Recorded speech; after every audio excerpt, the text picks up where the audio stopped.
दोस्तों आज की वीडियो में हम पेटीएम मनी जो है उसमें जीटीटी ऑर्डर किस तरीके से प्लेस करना होता है इसके बारे में एक पूरा ट्यूटोरियल देखने वाले हैं। तो वीडियो को एंड तक जरूर देखिए और अभी तक चैनल पे नए हो तो जल्दी से चैनल को सब्सक्राइब कीजिए। तो सबसे पहले जानते हैं जीटीटी ऑर्डर क्या होता है। जीटीटी का मतलब है गुड टिल ट्रिगर्ड, मतलब एक ऐसी ऑर्डर जो ट्रिगर होने तक आपके पोर्टफोलियो में या फिर ऑर्डर बुक में रहती है, लेकिन उसका भी एक लिमिट है 1 साल का। नॉर्मल जो हम ऑर्डर प्लेस करते हैं, जो हम इंट्राडे के लिए ऑर्डर प्लेस करते हैं या रेगुलर ऑर्डर जिसे हम कहते हैं, वो सिर्फ 1 दिन के लिए वैलिड होती है। यानी मार्केट 3:30 बजे अगर बंद हो जाता है तो उसके बाद वो ऑर्डर भी कैंसिल हो जाती है। लेकिन जीटीटी ऑर्डर का ऐसा नहीं है। जीटीटी ऑर्डर 1 साल तक वैलिड रहती है। तो आप 10% नीचे भी स्टॉक बाय करना चाहते हैं तो जीटीटी ऑर्डर लगा सकते हैं। 10% ऊपर अगर स्टॉक बेचना चाहते हैं तो भी आप जीटीटी ऑर्डर लगा सकते हैं। किस तरीके से लगानी है उसके लिए हम चलेंगे वॉच लिस्ट के ऊपर। अब मान लीजिएगा मुझे स्टेट बैंक का स्टॉक बाय करना है, लेकिन करंट प्राइस पे नहीं बाय करना है। मुझे 10% नीचे अगर स्टॉक आता है तो उसे बाय करना है। तो मैं उसके ऊपर क्लिक करूंगा। थोड़ा सा यहाँ पे आपको स्क्रॉल करके ऊपर जाना है। यहाँ पे आपको क्रिएट जीटीटी का ऑप्शन दिखाई देगा, इसके ऊपर आपको क्लिक करना है। यहाँ पे आप सारी चीजें देख सकते हैं। वैलिड फॉर 1 ईयर, यानी कि 1 साल तक वैलिड रहेगा order. Orders are send to exchange when target price is reached. जो आपकी टारगेट प्राइस है वो आ जाएगी तो ही ऑर्डर आपकी एक्सचेंज पे भेज दी जाएगी। No additional charges. बहुत लोगों का ये सवाल होता है कि जीटीटी ऑर्डर प्लेस करने पे हमें एक्स्ट्रा चार्ज लगेंगे क्या? तो नहीं लगते हैं। Place up to 20 GTT orders. अब आप 20 जीटीटी ऑर्डर लगा सकते हैं, up to 5 GTT per stock. एक स्टॉक पे 5 जीटीटी ऑर्डर लगा सकते हैं, ऐसी 20 ऑर्डर आप लगा सकते हैं। तो काफी अच्छी फैसिलिटी इन्होंने दी है। उसके बाद हम आगे जाएंगे, proceed to place GTT order करेंगे और यहां पे आप देख सकते हैं ट्रिगर टाइप या फिर सिंगल लगा लो। आपको सिंगल ऑर्डर लगाना है, एक ही बार में एक ही ऑर्डर लगानी है तो लगा सकते हो। अब यहाँ पे ओसीओ ऑर्डर भी लगा सकते हो, लेकिन ओसीओ ऑर्डर जो है वो बाय करते वक्त आप नहीं लगा सकते। जैसे कि हमने यहाँ पे बाय करना है तो आप ओसीओ ऑर्डर ये सिलेक्ट नहीं हो रहा है, लेकिन जैसे ही आप होल्डिंग का कोई स्टॉक जो है उसे बेचना अगर चाहते हो तो आप ओसीओ ऑर्डर लगा सकते हो। ये देख सकते हो आप टारगेट प्राइस आप लगा सकते हो, ट्रिगर प्राइस, स्टॉप लॉस लगा सकते हो और टारगेट भी लगा सकते हो। लेकिन अगर आपको बाइंग करना है तो एक ही ऑर्डर आपका यहाँ पे लग जाएगा। तो आप देख सकते हैं ट्रिगर प्राइस जो है, करंट प्राइस कितना है?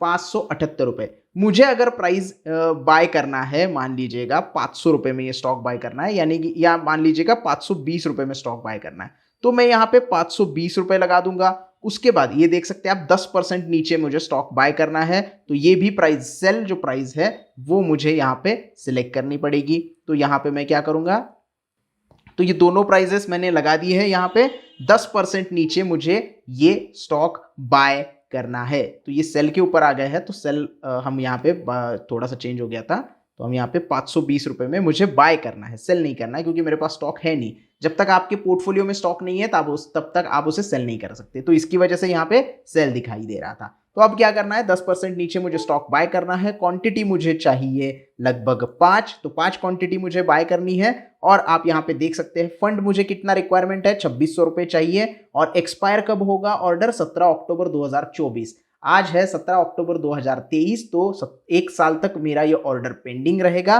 और अगर इन 1 साल में 520 रुपए प्राइस आ जाती है तो मेरा स्टॉक बाय हो जाएगा। और अगर इन 1 साल में ये ऑर्डर नहीं आती, स्टॉक नीचे आता ही नहीं है, तो 17 अक्टूबर को ये ऑर्डर शाम 3:30 बजे के बाद कैंसिल हो जाएगा।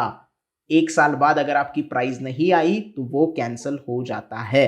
तो ये आपको पता होना चाहिए। तो हम क्रिएट जीटीटी करेंगे तो हमारा ऑर्डर यहाँ पे क्रिएट हो गया है। अब यहाँ पे आप देख सकते हो कोई भी पैसा मुझे यहाँ पे नहीं देना पड़ा है जीटीटी ऑर्डर क्रिएट करने के लिए। ऑर्डर प्लेसिंग के लिए कोई भी पैसे आपके अकाउंट में नहीं होंगे तो चल जाएगा, लेकिन जैसे ही आपकी प्राइस आ जाती है, मतलब आपको थोड़ा सा ट्रैक तो रखना पड़ेगा। जैसे ही 520 रुपए तक स्टॉक आ जाता है तो आपको पैसे ऐड करने पड़ेंगे, अदरवाइज आपका ऑर्डर रिजेक्ट हो जाएगा।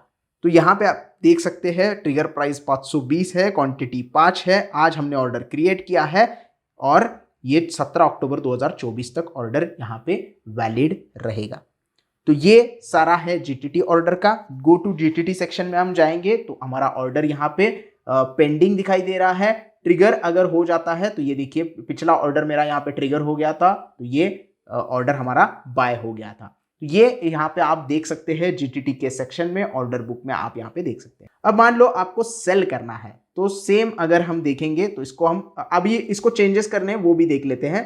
ऐड जीटीटी इंस्ट्रक्शन कुछ करने हैं, यहाँ पे आपको चेंजेस करने हैं तो कर सकते हैं। आपको बीच में ही प्राइस चेंज करना है, ये सारी चीजें करनी है तो वो भी आप कर सकते हैं। अगर आपको कैंसिल करना है तो आप कैंसिल भी कर सकते हैं, मॉडिफाई करना है तो मॉडिफाई भी यहाँ पे कर सकते हैं।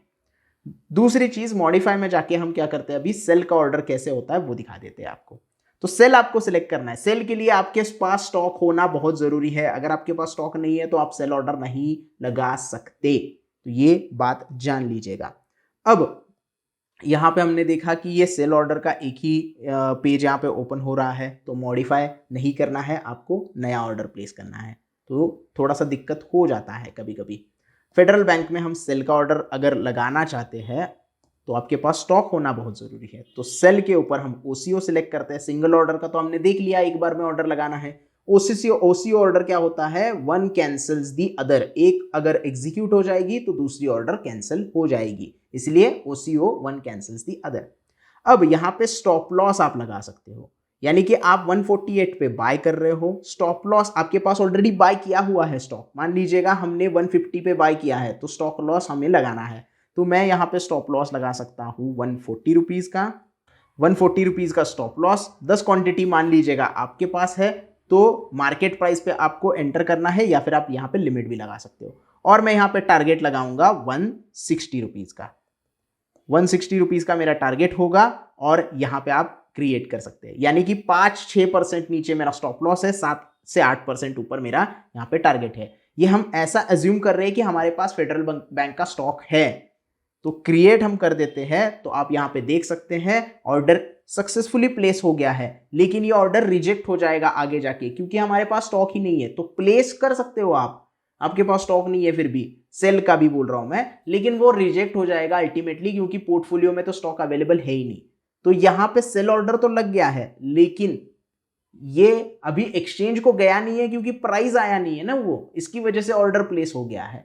तो ये दोनों ऑर्डर प्लेस हो गए यहाँ पे, और ये भी यहाँ पे 1 साल तक वैलिड रहते हैं। तो अगर आपके पोर्टफोलियो में कोई स्टॉक है तो आप उस पर स्टॉप लॉस और टारगेट दोनों लगा सकते हो 1 साल के लिए।